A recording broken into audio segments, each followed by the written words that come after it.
Sa pagkakataon po ito, pakinggan po natin ang mensahe ng ating punong lungsod punong lungsod ng Pasig, kinakasama. Palakpakan po natin si Mayor.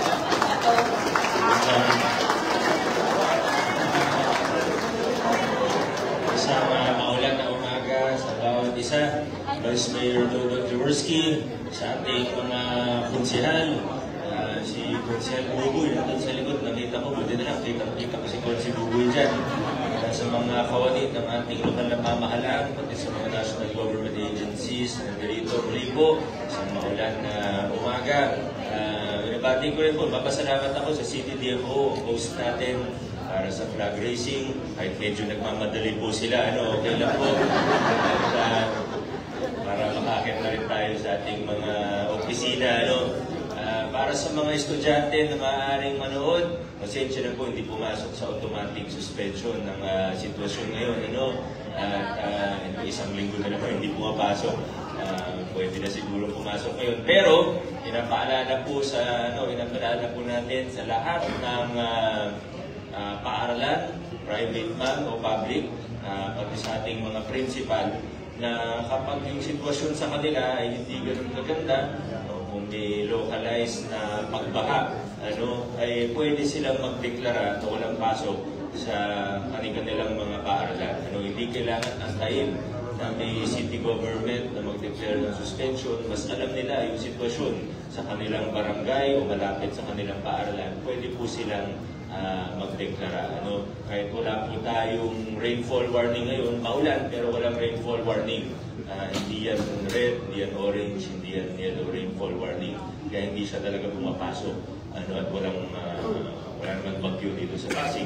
So hindi siya pumapasok sa automatic suspension natin. I-review natin yung guidelines para alam po ng bawat isa.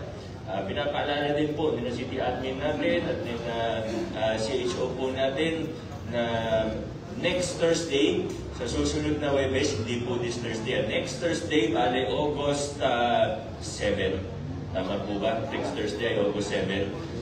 May mga konting pagbabago tayo sa mga services ng City Health na sa kasalukuyan ay nasa Pasig Sports Center. Next Thursday and next Friday, sarado muna. 2 days muna sarado. Tapos, tingnan na lang natin sa PIO yung mga announcement para sigurado po. Nagka-advance notice lang po tayo para makatulong sa information na dissemination natin. Yun naman po. Sana gumanda na ang panahon.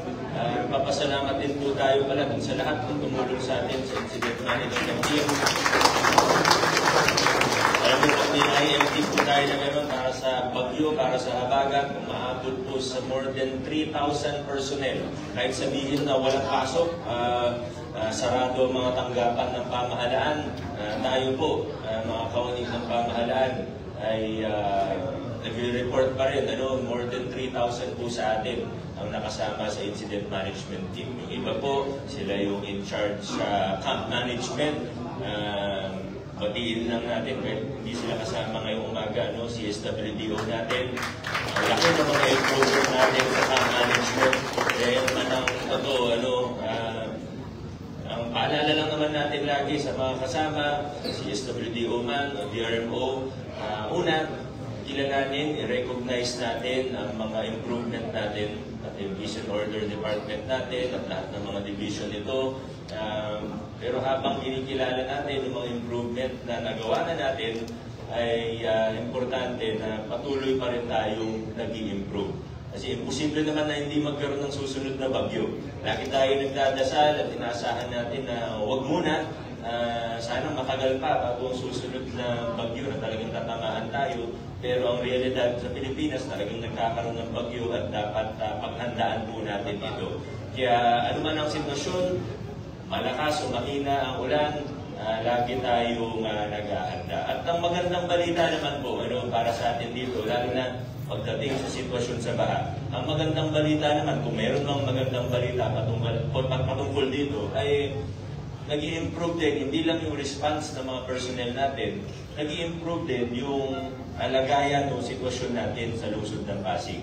Kung mapapansin po ninyo, sobrang lakas na ulan itong nakaraang mga araw.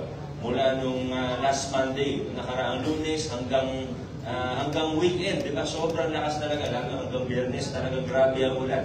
Katunayan, meron po tayong record na nakita sa Barangay Caniogan, yung rain meter gauge or yung rainfall gauge natin ng DRMO sa Caniogan.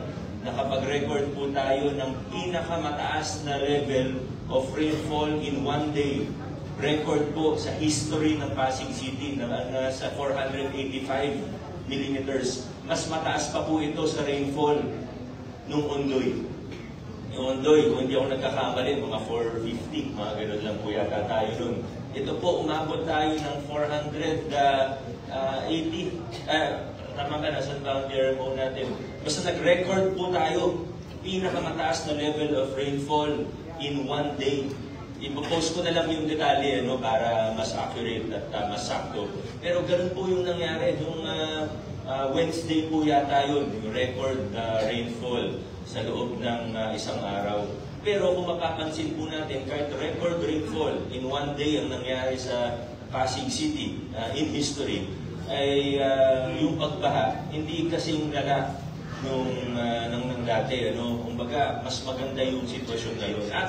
At tinitignan po natin, inaasahan natin na sa hinaharap ay mas lalo pang gaganda ang sitwasyon. Bakit po? Una, matatapos po ang mga proyekto para sa flood control.